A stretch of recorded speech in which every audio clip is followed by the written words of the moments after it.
Hey guys, and welcome to another GameXplain discussion. I'm your host, Andre Seegers, and this time we're joined by Sean Buckley, who previewed ARMS for Engadget to discuss our hands-on time with the game. So, Sean, how are you doing? I'm doing fantastic. What were your overall impressions from this game from the Nintendo event they had in San Francisco, and was this your first time playing ARMS? It was my first time playing ARMS, and it really surprised me because ARMS does not market well if you just look at the initial trailer. If you remember back to the Switch reveal, the trailer had a bunch of really slow-looking punches stretching across an arena, and it just didn't look very exciting. So I was really interested in the event when they announced it because Nintendo was really into this title. They were saying, yeah, ARMS is going to be great. They're pitching it like it's going to be an esport, and I'm like, there's got to be more to this game than what it looks like, and I've been wrong about Nintendo before. For instance, I was wrong about Splatoon. I thought Splatoon looked awful when it was first revealed at E3, and it turned out being one of my favorite Wii U games of all time. So it really surprised me. Nintendo does have this habit of under-delivering with the initial reveal, but then kind of nailing it later on. We've seen this, I feel like we've seen this with a bunch of games now, where if you first see the game, it's like, okay, I guess I see what they're going for, and then you actually see the next trailer, or you actually play it yourself, and you start to understand what the game actually is. But I totally agree with ARMS. When I first saw it, I'm like, oh, I mean, it looks interesting, but in fact, I rewatched the initial reveal before doing this discussion, and none of the punches even land in the initial reveal for the most part. Yeah, they're just dodging constantly. It's like, that doesn't really look that fun.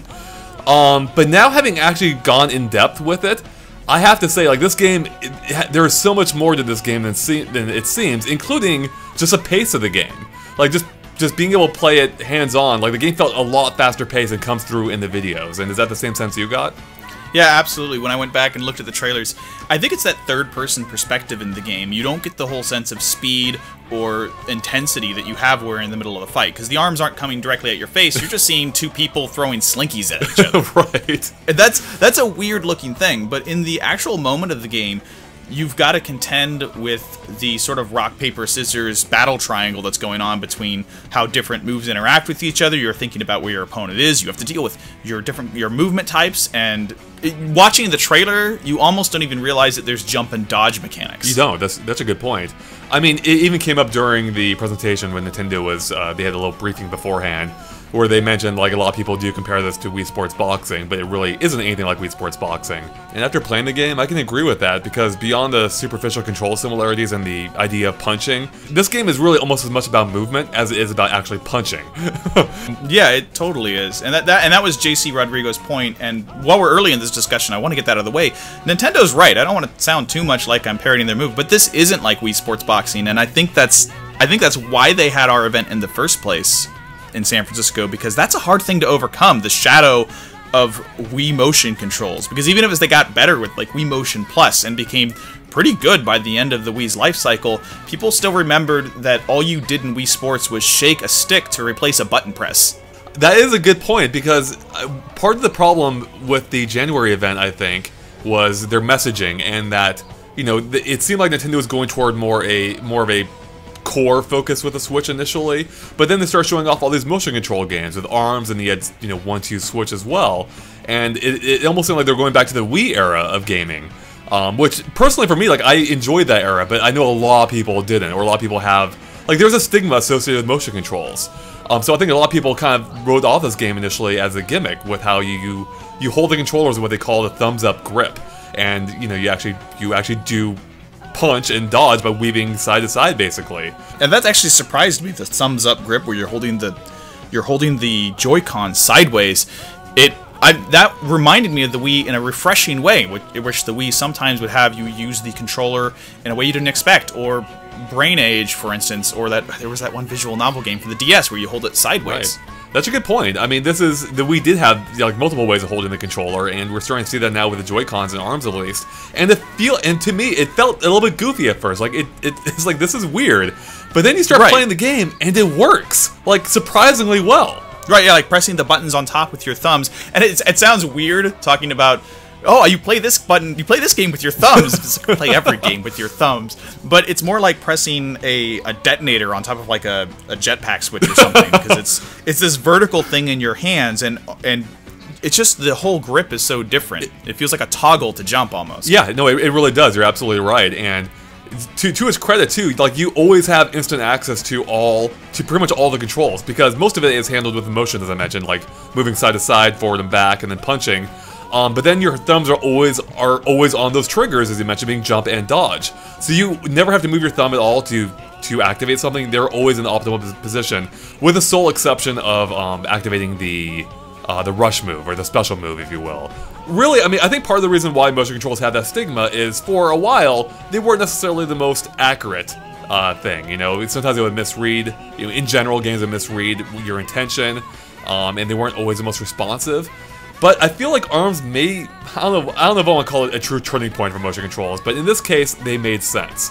I never felt like I was at a disadvantage using motion controls. They felt responsive to me, and almost essential in a way, with how you can twist your punches as you're punching to actually curve where they go. So you can actually target your opponent as they're dodging, or maybe, you know, kind of play games with them, like force them to move one way and then you punch in the other direction, you know, to get at them while they're dodging one punch. That was really important for Min Min's default arms. She's the, if anyone listening remembers, she's the ramen character, which makes her the best character. But one of her default arms is a dragon, and you punch out with it, and it stops before hitting the opponent, and it shoots a laser. And so I had a lot of fun in that game. I would punch off to the right, where it would look like it's not going to hit them, and then I would be able to make it twist and turn, and then hit them with a laser coming out from the side. So that actually works as a tactical advantage. Right. And it really, that was the part of the motion controls that made this click for me. If it was just like Wii Motion plus boxing, it kind of wouldn't be enough. But this extra element that mixes it up from being a normal boxing game is what made that motion control work. And I think that's a good evolution of motion controls, because the Wii started out with motion controls that were half theatrics. You had to play make-believe for them to feel right. Wow, that's kind of And then it got more advanced, but wasn't quite there, and now Nintendo's kind of moved on. With the Wii U, they left motion controls behind, but now they're bringing it back, and they're like, hey, we remember everything we learned about what didn't work with the Wii, and you don't have to use motion controls if you want. We didn't get to try that at the event, but if you do, it actually is a better experience in some ways, because we figured out what actually works with this technology, and it's better technology than it used to be. Yeah, I mean, those are great points. Nintendo knows how to use it now, and the technology itself is better. And you brought up an interesting point there with the Wii. You kind of had to fake it in order to get the full effect. And yeah. And so, you know, as a consequence of that, like for a lot of motion control games, you know, I'm sure not just myself but others, they'll put in the minimum amount of effort possible. It's like, okay, I'm gonna get tilted just as much as I need to. So I'm curious as to what your thoughts were, or how you played ARMS specifically, because I found myself, like, I didn't even really try to test, like, what the minimum was, if you will, in this game for how much you have to move. I just found myself naturally, like, going all in on this game. Like, at the end, but I was a sweaty mess at the end of this, demo. Because I was moving around a lot more than I expected to. Because I was, like, fully, like, extending my arm for these punches as I was, you know, as I was twisting them as well. And even in areas where I know you didn't have to move as much, like, when you're moving side to side versus, like, if you're dodging. I was actually like leaning my whole body at points, which I know you don't have to do, but I just got so into the game, I just couldn't even help it, really. It just felt natural in the moment. Right, that kind of almost ties into the original theatrics of Wii Sports, even though this is different. In Wii Sports, you would do the whole motion of doing the tennis racket because it felt right, but in this way, it feels right, and it almost feels like it makes a difference, because you lean the controllers left and right to move your character left and right, or forward and back to move your character forward and back, but it's exciting and feels right to do that with it. Mm-hmm. You know, because it makes it feel like you're moving as well. I found myself doing that a lot, and it got pretty intense. Like, we would get through a match, especially in the 4-player mode, which was extremely hectic, and it was like I was warming up in between, like, sprints during my normal exercise. I would hop up and down to stay energized, and I don't know how much you really want to trust this, but I was wearing a Fitbit at the time, and I took it out. At some point, I think I was at 130 beats per minute, heartbeats per minute, while playing the game, just because I was so charged up by what was going on. I can totally see that. I had a tracker on too, but I didn't think to check it afterward. It's probably, I'm sure that's like that one day of the week has a huge spike, and then the rest is whatever. Right, your normal sedentary heart rate, and then like, I was like, what happened that day? Yeah, right? Oh, right, I was playing ARMS for 3 hours. No, did you try playing sitting down at all, or did you play standing up the whole time? I saw the chair multiple times. There was a stool at each of the stations. I thought, should I try doing that to see how it would feel playing on the couch? And I just couldn't bring myself to do it. I was having too much fun joking around with you guys and everyone else that was there, standing up, getting into the movements, and that's how it felt like it ought to be played. Yeah. but I kind of wish I did sit down, because at this Nintendo event, it was geared towards specifically this experience of standing up and using the motion controls to their fullest extent, which meant all the TVs were at eye level when you're standing. Right. At home, it's not like that, and I'm kind of wondering if that'll feel natural. I really enjoyed playing it standing up there. It's the only way I played, and in fact, another journalist I was with, he tried sitting down for a second, had to stand up right back after. He's like, I cannot play this game sitting down.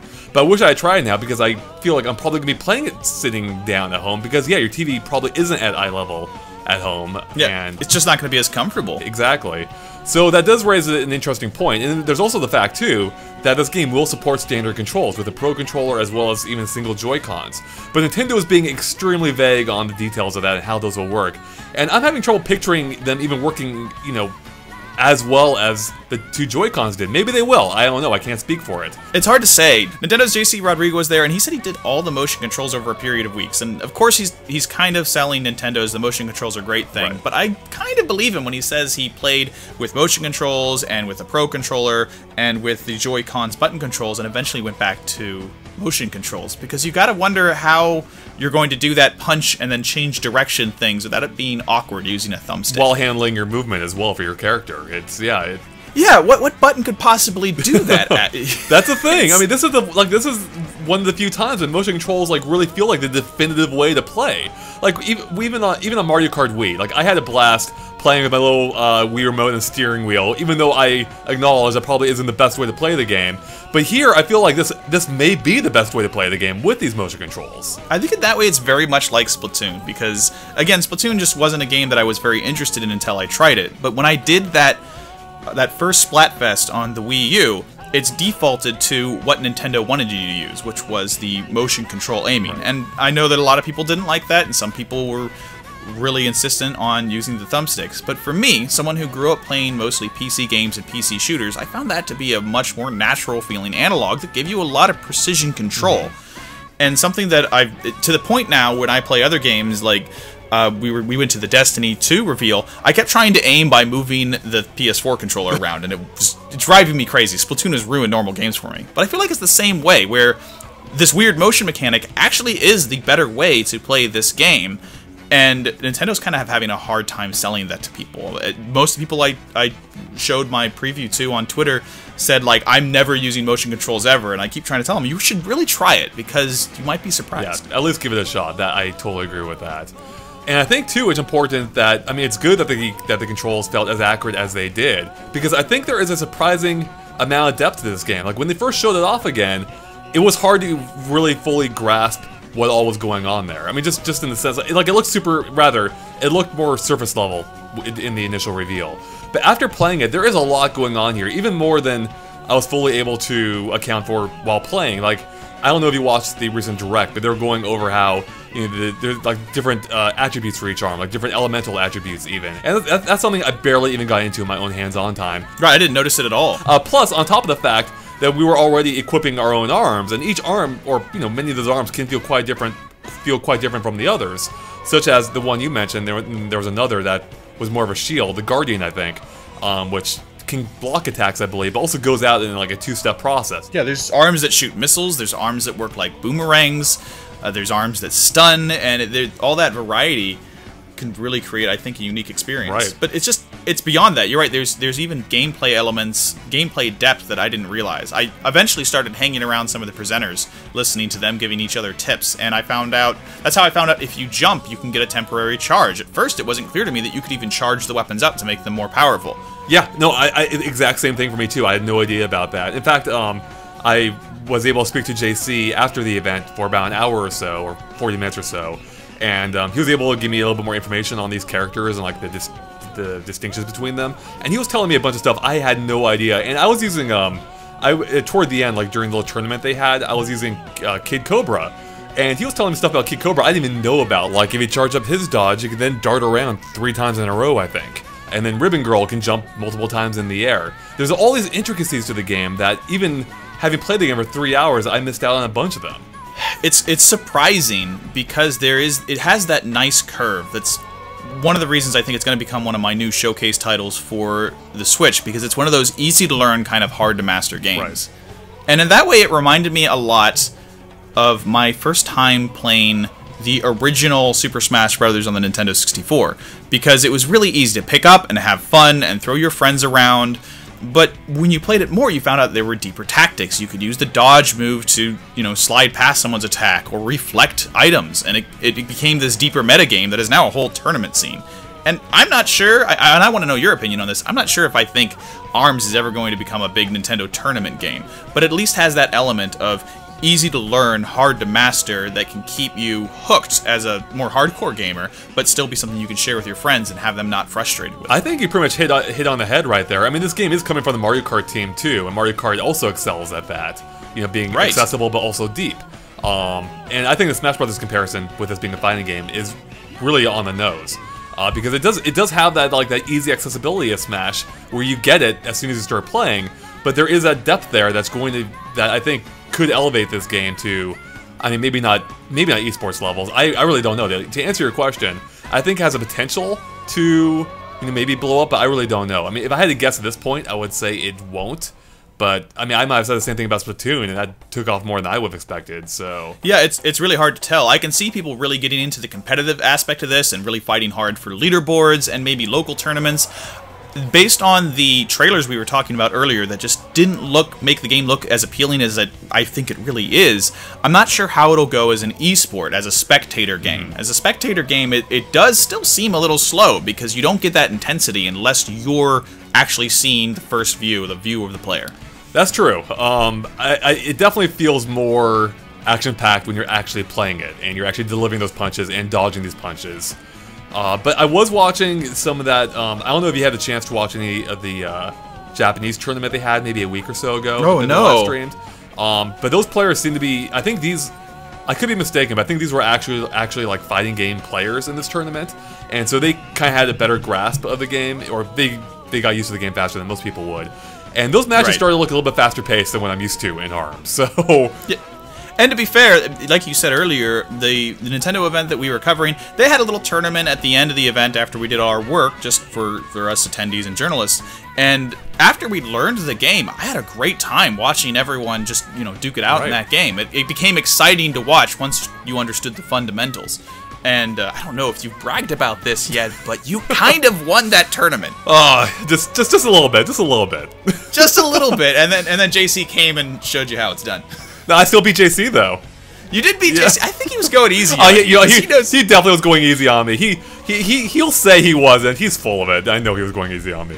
He was playing with a handicap, but you did bring up something there. Not to continually brag, but I love Mario Kart. Like I was playing Mario Kart just last night. I'll play that game online constantly, and as a result, I'm pretty good at it. So I do wonder if there might be, like, with this game coming from the Mario Kart team, if there is just something to both that level of accessibility, but also, I mean, the depth as we touched on earlier, but also just that pick up and play nature. Like this game, I adjusted to this game pretty quick. Not to say I'm an expert at all. There's so much more to it. Oh no. But this game is something you can really just hop into and feel pretty confident with, as you kind of touched on earlier. Right, I had a great time playing it right away, and I was joking to them. I said, I know you guys want to distance this from Wii Sports, but this is my new Wii Sports to show people what the Switch is about, because I could bring this over to even my casual friend's house. My wife might even want to play this, and we would have a great time. And then when they were done, I would be able to take it home and plug it in and get onto whatever the ARMS version of Splatfest is and play a tournament and get really serious about it. Well, and then too, to your point, there's also the other modes in the game as well that really kind of befit that party atmosphere, such as the 2 versus 2 mode, for instance, which I can see just being a lot of hectic fun. Right, and that mode was great because I really enjoyed how it tied your characters together. So you have to work together because if your partner gets thrown, it damages you as well. Yeah, and you get thrown with them. You get thrown with them, so it's important. It facilitates teamwork. That's really well designed. Right. Even little things that don't seem like they should be a big deal are designed in a way that has a good sense of humor. There's the new mode Hoops, and instead of just being a grab contest to see who can get the most grabs, they change it so every time you get a grab, there's this really funny animation where you slam dunk your opponent into a basketball hoop, and that creativity makes it more than just a little contest to see who's better at grabbing. It makes it a party game because it's funny. Dunking has never been more satisfying than literally dunking your opponent. That is amazing. I know. It was great. I loved that so much. It was so fun that even when you lose, it's hilarious. Yeah, right? You can't get upset about that. Like how Helix turns into a puddle. So what did you think of those side modes, by the way? Like there was, so for us, we played Hoops, and then we also played Skill Shot. Skill Shot. Yeah, which was a game where both opponents are on opposite ends of the arena, targets pop in the middle, and basically the goal is to punch through those before your opponent does. But you can also mess with your opponent at the same time by punching them or grabbing them, which will delay them from being able to punch those targets. Right, when I saw the first trailer of Skill Shot, I was like, oh, it's just a shooting gallery, that's going to be boring, nobody's going to ever play that. But when they had me play it, I realized you can hit your opponent and disable their arms, right. So there's still that competitive mode. They don't have a health bar for you to worry about, but it's deeper than it looks, and I think that theme is just going to continue for the entire game. I think so. Did you watch the Direct, by the way, a couple days ago? I missed most of it. I was on another assignment. Okay. I think it was going on during Google I/O or something. Right. Well, did you have a chance to hear or see the volleyball game at all? No. So, there's another new one. So this is what. Oh, so yeah, it's basically what you imagine. It's volleyball with arms, except the volleyball explodes. I'm a little bit upset that we weren't able to play this because this mode looks amazing. Like, it's like, yeah, that makes so much sense for arms. Of course, you'd have a volleyball mode in the game. Right, it makes sense, and and just the reaction I had just now to you even telling me about that. Again, it's what reminds me of Smash Brothers, right. Because my first memory of Super Smash Brothers 64 was going to a friend's house and just laughing at how hilarious and fun this game was to play with friends. Yep. And I have the same nostalgic feeling for that when I play ARMS, and I think that's what's going to make this game a real hit. If people can look past the, oh, it's boxing or Wii Sports Boxing. It's not that. It's a game that is motion controlled and it is boxing, but like Splatoon and like even the original Punch-Out, it has this sort of depth of really good design that just doesn't come through at a glance. Yep, I absolutely agree with you. And when speaking of that in general, like the presentation in general, what do you think of that? Because the game's going for, like, has a very colorful vibe, with a very eclectic cast, even by especially by Nintendo standards, I would say. Like the cast here, I mean, I really quite enjoyed going through the roster, trying out all these characters, and I love like the small glimpse of their personality we got, both in just the general animations as well as their win animation. But I want to get your thoughts on on how Nintendo's presenting this game. I think I'm gonna wind up loving the characters in ARMS for the same reason I love the characters in Overwatch. They're just designed to be likable. Yeah, Overwatch is such a great comparison because that game really feels, or the roster here really does feel similar to that. Just very diverse and very iconic. Overwatch has no story or anything to really hook you into it, but you fall in love with the characters and their design and their personalities, and all of these characters are just totally oozing with personality. They really are. You have Springman, he's kind of like the confident Little Mac type, or, there's Helix, who's this gross, puddly mess that just kind of makes me upset. Yeah, I'm the same way. I'm glad I'm not alone on that. Like, I feel a little bit, uncomfortable? Uncomfortable, there we go. I feel uncomfortable watching Helix in action. Right, he doesn't move like any living thing should. You have, Mechania, who's like this, you have a ton of personality in her, because I did see the beginning of the Nintendo Direct, and they were talking about how there's this weird lore where some people have magic arms, but she didn't, and she wanted to be an arms fighter, so she went to the junkyard and built like a mech suit so she could compete. That's really cool, an interesting character, and she's adorable. So you have all these really great tropes to build off of, and they're building characters that have character, and that's what makes you fall in love with games. That really is. That is totally true. So who is your favorite character in this game so far? Oh man, it's Min Min, Ramen Girl. I mean, it's food-based. She's got a dragon for an arm. Yep.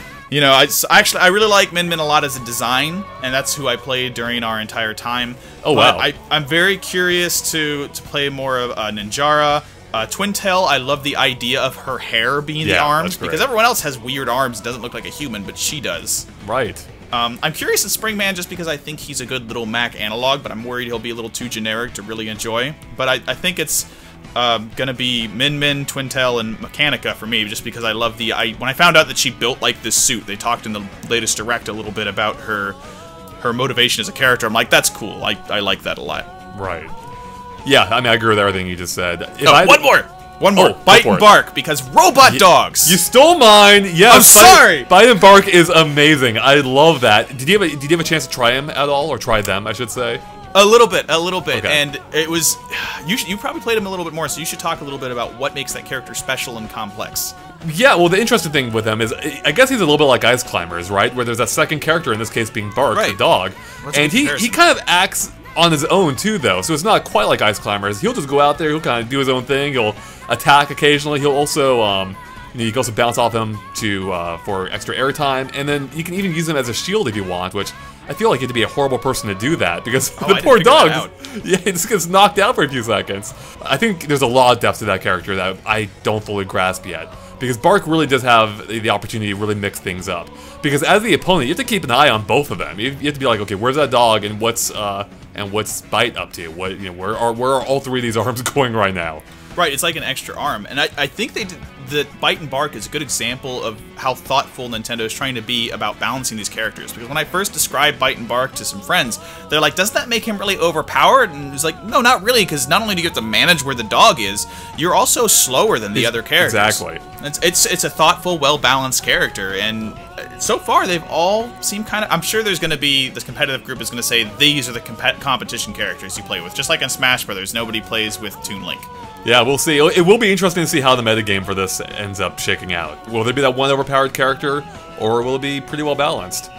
I'm curious to see if Nintendo will update it to balance as it goes on, because they don't have to do that with something like Splatoon, though they do balance weapons a little bit. But as things go on, like in Street Fighter and those kind of games, they're always balancing characters and adding patches, and the community is always very hotly contested about those balance changes. I feel like they will in this case, especially with them announcing the Splatoon model where they'll be rolling out new content on a regular schedule, like new characters and stages. I have a feeling there'll be balance patches or balance updates as part of that as well.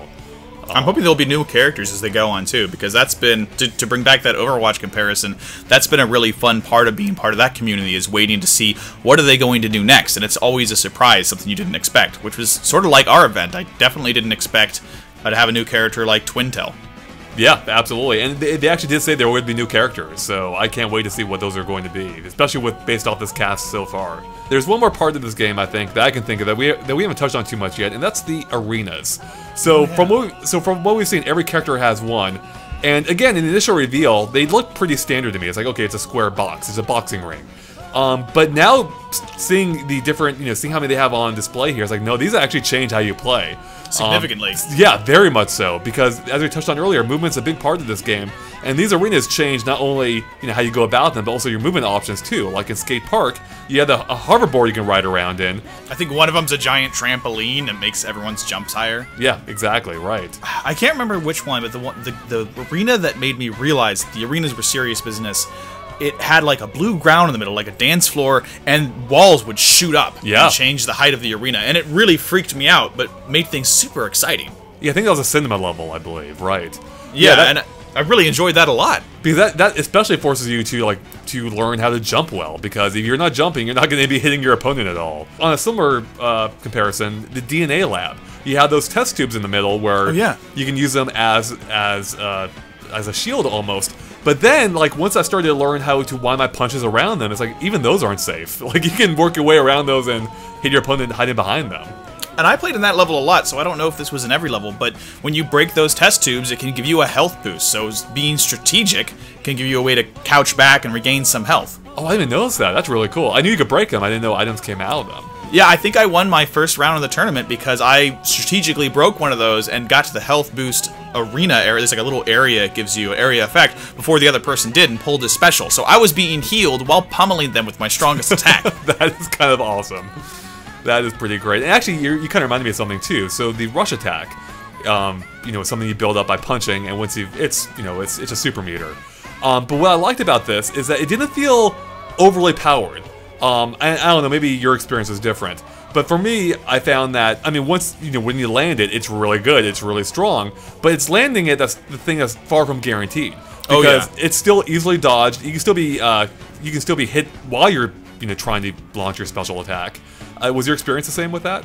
Right, it was. When I got a hit with it, when I was able to read my opponent good enough to land a hit, it did great. But if I missed, which I did with you a lot when we played together, I just got destroyed because it opens you up for attack. Right.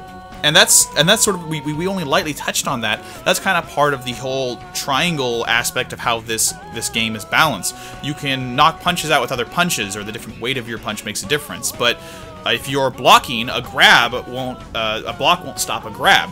And there's this balance between your moves that means you need to be extremely aware of what your opponent's doing. Yeah, that's something I didn't fully understand until I actually went hands-on with it. It's like, man, there is so much going on in this game, but I had a lot of fun just getting used to the controls, getting used to the learning the depth of the gameplay, and I really can't wait now for that test punch now. Like, I want to play more of this. Yeah, I'm excited for the test punch. I think it's a game that if not everyone buys it, like if you're not sure that you want to buy it, at least make sure one of your friends buys it.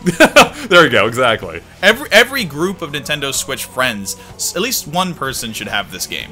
Yep, I am with you. I guess the catch though is, based on our playtime, it seems like the optimal way to play is with 2 Joy-Cons. So that means you will need a second set of Joy-Cons to really get the full effect of this game. Yeah, I already know that one of my best friends isn't going to buy it, but at least he has a Switch, so we can go over and play it together. There you go. That's really all you need. So before we wrap it up, I have a few questions here from our audience, and this first one here touches on something we were actually talking about before we recorded, so I thought it'd be a good thing to get to. So this comes to us from Ahmed, and he asks, does this game feel the way that Splatoon did before it launched? And there's any number of ways to answer that question, but I think you hit on something really important before we were discussing with the mere act of Nintendo putting on this preview event. So I wanted to get your thoughts on that, your more in-depth thoughts on that. Yeah, it was almost surprising that they held this event, because as we were discussing before, Nintendo usually doesn't hold events for just one game. They'll do spring showcases where they'll show, here's like the 6 major 3DS launches that are coming out, or at GDC they said, here are all the indie games we're going to launch for the Switch. But just one game with almost nothing else to show is really rare for them. So I think, yeah, especially in a setting this big and for this long, for like a three-hour event or so. Right, it was like half of my day, and it was at this really large ballroom. Exactly, and the last event I can remember something like that for, besides the Switch, event in January, was Splatoon. Right. I think this is a case of Nintendo being hyper aware of, this is a game that's not going to look as good as it is to people who just see it at first glance. We need to get this in people's hands. Exactly. We need them to try it out. And I think that follows through with the global test punch coming, just like Splatoon had the global test fire. They know you need to play this game to understand it, because they know it's going to be hard to market. And that is why the test punch really is a great idea. I mean, I even said before they should do it for this game. I think people need to play this game like Splatoon. And sure enough, that is the case. And I think the test punch is going to convince a lot of people, or at least the people that own the Switch right now. And it's relieving to see Nintendo be aware of that, because sometimes it's hard to convince game companies that you need a demo to understand the experience. That's a good point. I mean, these are essentially demos. I mean, yeah, they call them like, basically stress tests, but these are essentially demos, which is something Nintendo really hasn't done much of before. So it is good to see Nintendo once again getting with the times finally. And understanding that. And I think it's really important because, again, I'm a huge Splatoon fan, and if it wasn't for the test fire, I never would have played it and probably would have rolled my eyes at it till this day. Right, exactly. Alright, next question. Adam Jensen asks, how long do you think you could play before getting physically tired? Oh, that's actually a hard question. It is. After that event, I was pretty exhausted, actually. But the thing is, I was having so much fun, I didn't mind. But I don't know if you had the same thing. It's probably more just... It probably speaks more to me just being horribly out of shape. My arms were sore for 3 or 4 days after. Oh, it wasn't that bad for me, but I've definitely had that experience before in something similar games. This is essentially shadow boxing, which is why your arms are tired. And if you get too into it, that shadow boxing, it can hurt. And so the first time I played Audio Shield, which is a VR game, it's eventually shadow boxing music notes. You get too into it, you can kind of hurt yourself. I actually even dropped the Joy-Con at one point. I got so into it. So this is one game where you probably do want to wear the wrist straps for. Never wearing the wrist straps. I respect that. Toasty Gamer asks, is it difficult to punch one way while punching the other with motion controls? And are the motion controls easy to get the hang of? It takes some getting used to. It easily kind of becomes... Does he mean punching one way? Does he mean the curve of the punch or walking? I'm not sure. I think he means a curve, but I guess we can address both. Let's address both. Yeah. The curve of the punch you get used to because it's just kind of moving your wrist afterwards. A little bit. Twisting it. Yeah. You're just twisting it, and so you get sort of... Actually, I never quite mastered that because I didn't realize you're supposed to twist it left and right. I was actually moving my wrist left and right, which still worked, but not quite as well. I see. Yeah, so that you get used to. It is a small learning curve, but it's easy enough that it feels natural by the time you get to it. I don't think I tried to move left while punching with my right hand. It seems like patting your head and rubbing your belly. That is, man, you're taking all my ideas here. I'm sorry. I was gonna say literally that exact same thing. No, it's all good. Yeah, like using both punches, like even punching both at the same time, or not literally at the exact same time, but like following up one with the other, twisting in different ways. That does feel a little bit like patting your head while rubbing your stomach. But there's a certain satisfaction to that too. It's like, man, I can see when you get good at that, that is going to be pretty powerful, I think. Because I was already playing around with that a little bit. Like you can kind of lead someone in one direction or have them dodge one way while you know, counterpunch from the other direction. That's kind of where the depth comes into play. It's like there's so many ways in which you can use your arms that I'm really just excited to get better at that, because I think there is a lot of depth in that alone. Not even counting, you know, all the different arms and player combinations. Next up, we have Tony, who asks, do you feel the base game of ARMS has legs, in quotes, in terms of long-term appeal, not counting the upcoming DLC?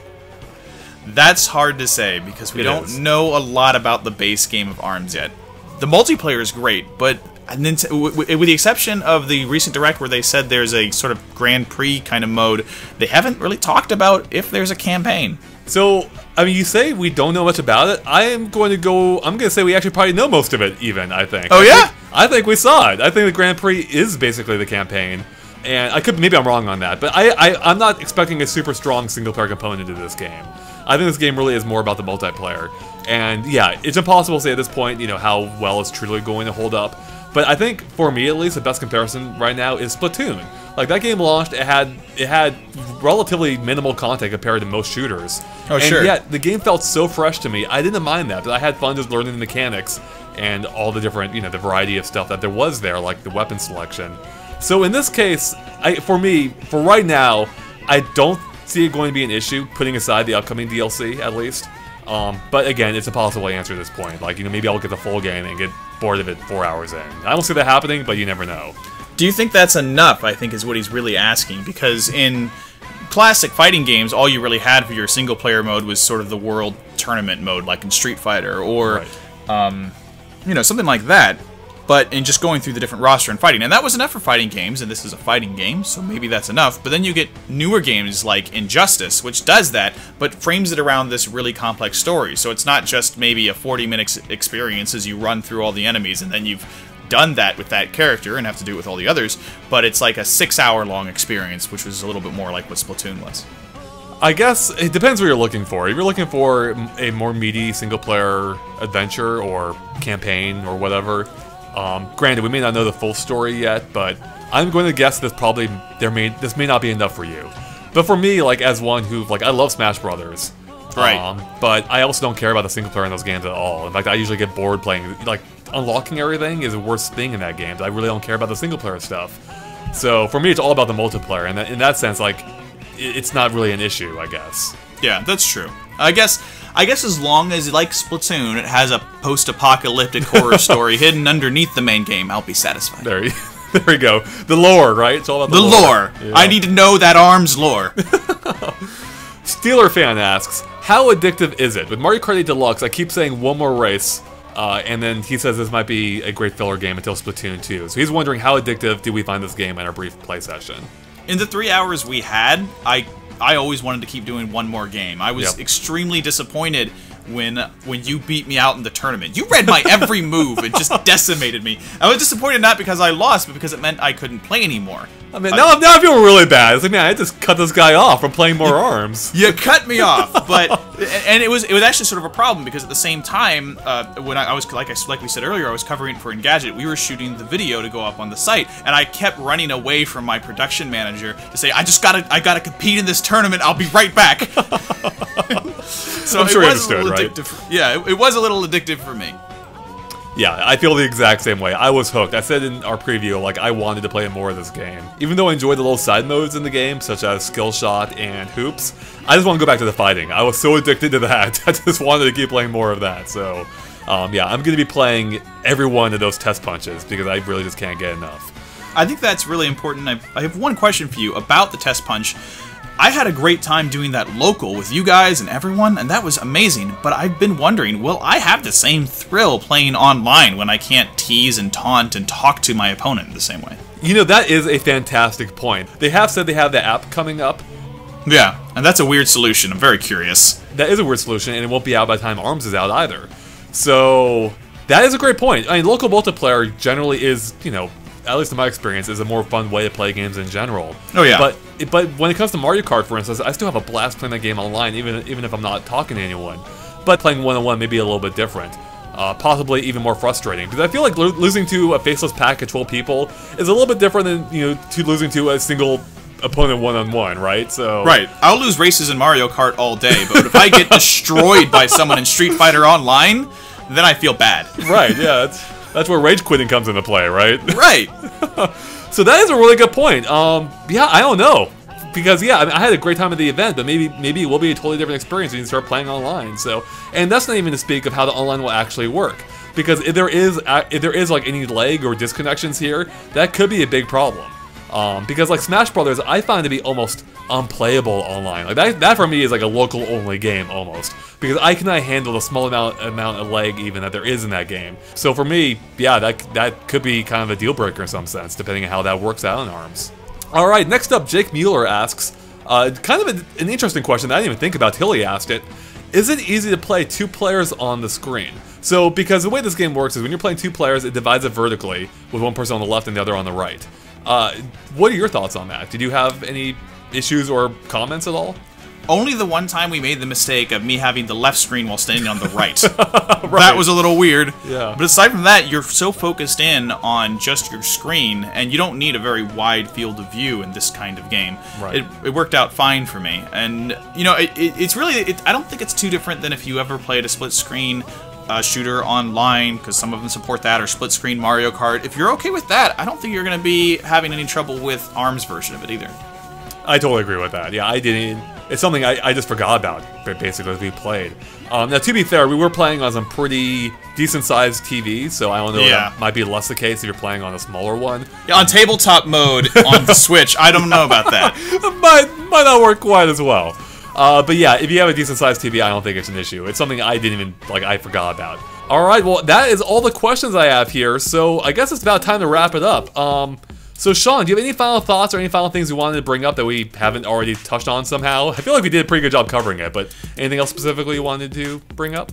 Kind of a reiteration of what I think I wind up saying for Nintendo a lot. Nintendo has sort of made this habit of proving me wrong. And I say that, it kind of sounds like I'm just sort of chilling for them or something, but it's been consistent. When the DS was announced, it sounded like a ridiculous idea, and I totally loved it. And then the 3DS, oh, what a gimmick. But then I think it's a really good effect, especially on the new 3DS. Same thing with the Wii, same thing with the Wii U. The Switch, I just gave up by the time that came out and said, I'm going to be wrong. This is going to be something I'm going to like a lot, even though it sounded like something I was going to like a lot. But, you know, just... It happened again with Splatoon, and it happened with ARMS. I've got to learn to hold my reservations for Nintendo, and ARMS is just sort of another example of that. Nintendo knows how to make games with good fundamentals, and this game has really good fundamentals. And so if you've got a reservation about those motion controls, chill out, play the test punch, and give it a shot. Well said, sir, and I really have nothing to add to that. So, Sean, where can people find you at? You can find me writing occasional articles and features about gaming at Engadget.com, but if you just want to have me babble on like a show like this, you can find me on YouTube at Seanicus with 2 C's, SEANICCUS. I'm also with the same username on Twitter and Steam and basically anywhere usernames exist, so come bug me. And you really should go bug him and look him up on YouTube, because you were the one who put out that Iwata video, right, in Zelda Breath of the Wild? That's right. About a week after the game came out, I found NPC that I thought looked like Iwata. I dug into that. I found a bunch of things that might be tributes to him. Some people agree with me and some don't. And then that led into me exploring possible tributes that might be Robin Williams. I don't think any of them are, but some of the viewers think they are, so join the discussion and let me know what you think. And if you think it's the King of Hyrule, it's not. Please, no, it's not the King of Hyrule. That's not Robin Williams. Oh, wouldn't that be something? So I do theories on that. I review old cartoons. I did a couple of quick reviews about movies and ukuleles. So if you just want to hear me babble on with all my thoughts, I'm there. Perfect, and there are links to all of those in the description below. And with that, guys, thanks so much for watching, and if you liked our discussion, make sure to like and follow us on Facebook and Twitter at GameXplain. You can also find links to those in the description below to go keep updated on everything we post. And of course, stay tuned to GameXplain for lots more on ARMS and everything else Nintendo Switch as well. Catch you later. Bye.